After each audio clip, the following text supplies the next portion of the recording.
Et pour parler de ce sujet, nous avons le plaisir d'avoir par téléphone son Excellence l'ambassadeur Medhat El-Miligi, ancien ministre adjoint aux Affaires étrangères. Bonsoir, Votre Excellence.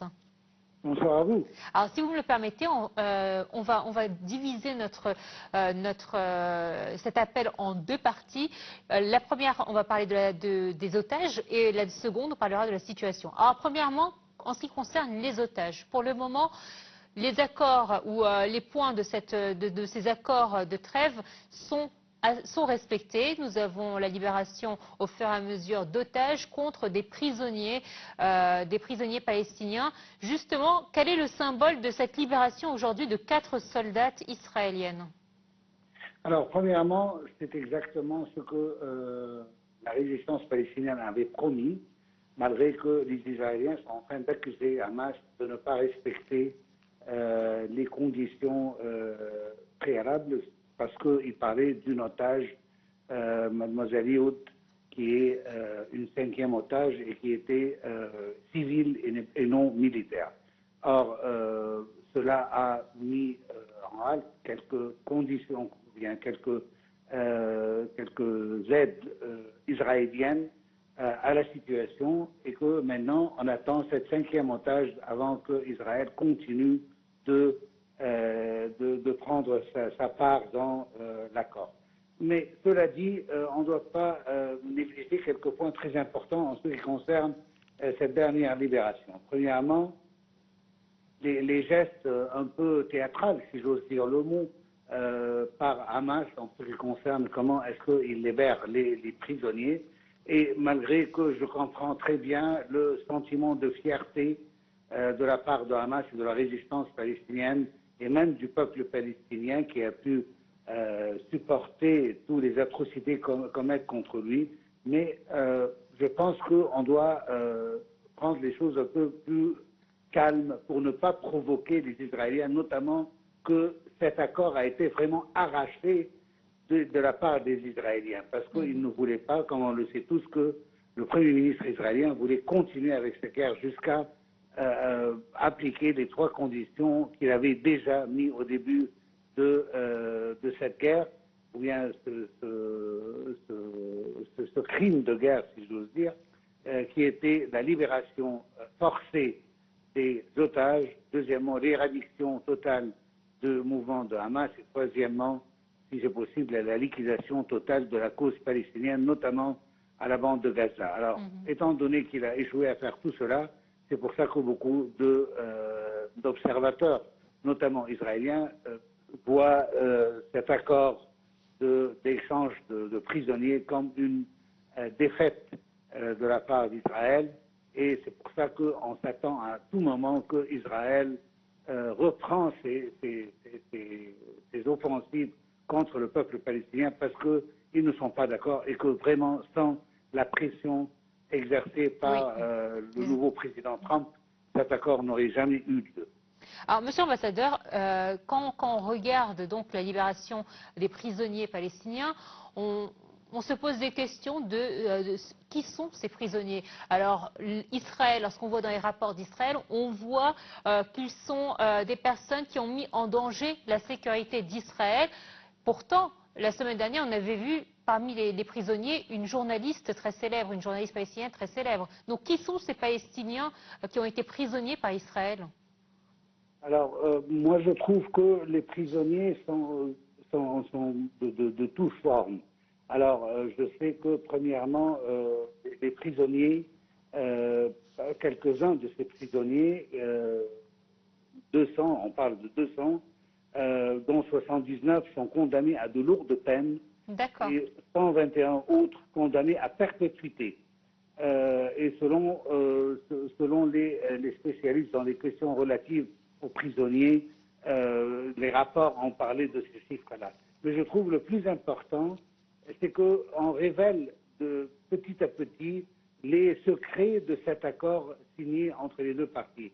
Je pense qu'avant, aujourd'hui, on ne savait pas qu'il y avait un certain nombre de prisonniers palestiniens qui sont totalement éloignés du territoire palestinien et qu'ils seront répatriés entre la Turquie, la Tunisie et l'Algérie.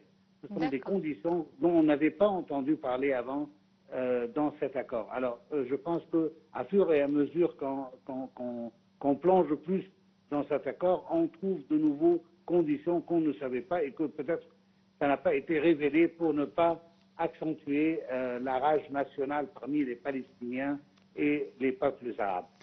Alors, on va passer au deuxième segment, celui de cette trêve fragile. On a parlé de certains points qui sont respectés, mais d'autres ne sont pas respectés. On le voit sur le terrain. Les frappes ont peut-être cessé dans le nord, mais on voit qu'Israël s'intéresse de plus en plus à Jénine. Est-ce que Jénine, ce n'est pas la monnaie d'échange, ce n'est pas ce qui a fait que le Premier ministre israélien a convaincu la droite extrémiste israélienne d'accepter cet accord? Est-ce qu'on ne voit pas une nouvelle colonisation en cours? Non, il y a des parties remises, si j'ose dire. Il y a un essai de la part de Netanyahou, qui est un grand expert sur les balances et les équilibres politiques, que maintenant qu'il a perdu Ben Gvir, qui a démissionné du gouvernement israélien, qui était un des deux plus extrémistes, malgré que le gouvernement en totalité c'est de l'extrême droite, mais il y avait deux ministres, surtout Smotrich et Ben Gvir, qui étaient les plus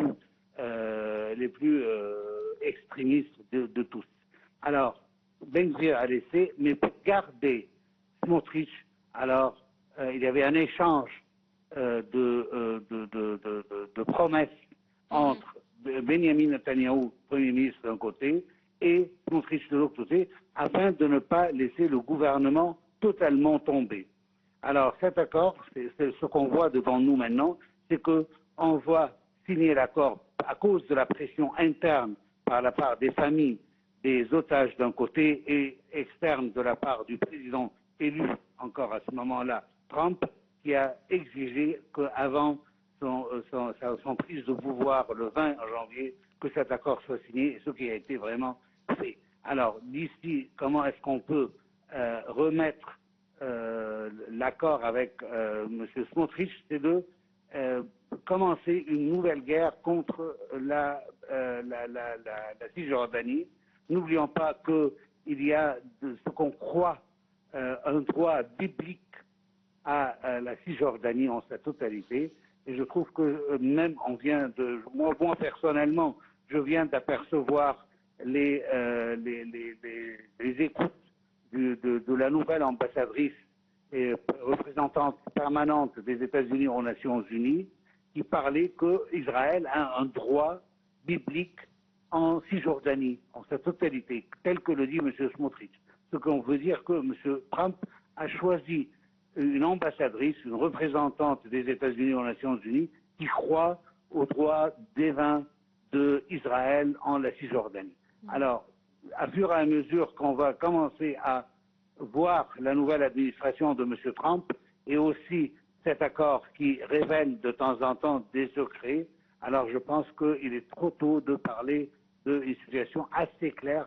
C'est plutôt ambigu et on ne sait pas exactement la vraie direction dans laquelle on part en ce moment. Alors c'est vrai que se dessine devant nous un scénario cauchemardesque si jamais Israël continuait à prendre du terrain en Cisjordanie. Mais néanmoins, on a un autre chemin et un autre scénario, celui aussi de l'avenir politique du Premier ministre Benjamin Netanyahou. C'est vrai que c'est un avenir fragile, sans lueur, si j'ose dire. Aujourd'hui, son poste est menacé. Exactement, mais tel qu'on l'a vu pour des dizaines d'années avec M. Benjamin Netanyahou, qui est un jongleur politique professionnel, je pense qu'il va essayer à tout prix de préserver son gouvernement afin qu'il puisse traverser cet obstacle maintenant qui est d'un côté contre son propre peuple et d'autre côté après la décision de la Cour pénale internationale contre lui, qui ne va pas lui permettre vraiment à pouvoir disons, régner d'une manière relaxe dans son pouvoir. Il doit faire des concessions il doit arriver à aboutir à des accords avec le président Trump, qui, comme on le voit maintenant, n'est pas tellement satisfait de la performance de ce gouvernement. M. Trump lui-même, il a promis arriver à une paix dans la région, et on espère que cette paix-là ne sera pas aux dépenses des peuples palestiniens et arabes. On espère qu'il y aura une pression, une vraie pression telle qu'il l'applique, telle qu'il l'a exercée il y a un moment pour arriver et aboutir à cet accord, et on espère qu'il va continuer à avoir une pression de sorte que l'État palestinien peut finalement voir le jour. En attendant, c'est toujours trop tôt, mais quand même, on a des espoirs à pouvoir arriver à ce but. Des espoirs, je retiens ce mot-là pour parler de ces Palestiniens qui, depuis dimanche, on les voit se diriger vers le sud, vers leurs anciennes habitations qui, malheureusement, pour la plupart, n'existent plus. Selon des données des satellites, 90% de la bande de Gaza a été rasée. On estime le montant de la reconstruction de la bande de Gaza à plus de 80 milliards de dollars. Qui construira la bande de Gaza à nouveau? Alors, ça c'est un grand sujet. On parie toujours sur la générosité du pays du Golfe, qui ont déjà promis d'aider les Palestiniens malgré leur rancune avec les mouvements de résistance palestinienne. On sait que les accords entre ces pays-là, même si c'était des accords froids entre ces pays et Israël, mais on attend qu'ils vont quand même aider. Il y aura aussi des aides de l'Union européenne, il y aura aussi des aides des États-Unis, mais je pense que le plus important, c'est de trouver une perspective de paix. Oui. Et si cette perspective de paix sera établie, même en principe, cela va encourager beaucoup plus d'autres partenaires à venir au secours de Gaza et la bande de la Cisjordanie. Alors, comment cela peut se faire? On attend, comme notre président, le cher Abdel Fattah el-Sisi, il avait déjà dit, quand il a parlé que le plus important, c'est d'arriver et d'achever un chemin pour pouvoir arriver aux deux États, un État israélien et un État palestinien. C'est le plus important. Tant qu'il y aura occupation, il n'y a aucun, moi je trouve personnellement qu'il n'y a aucun point à reconstruire Gaza parce qu'on aura d'autres attaques sur Israël parce qu'il y a une occupation. Le mot-clé, c'est la fin de l'occupation israélienne et revenir sur la table de négociation afin de parler d'un État palestinien libre et indépendant et le droit de ce peuple palestinien, comme tous les autres peuples du monde, à son autodétermination. C'est le plus important, c'est le point final de tout cela. Sans cela, alors ce n'est qu'une petite partie, mais la bataille n'est jamais terminée. Alors, la solution à deux États, c'est la conclusion de cette interview. Merci à vous d'avoir été des nôtres ce soir pour cette édition. Merci à vous.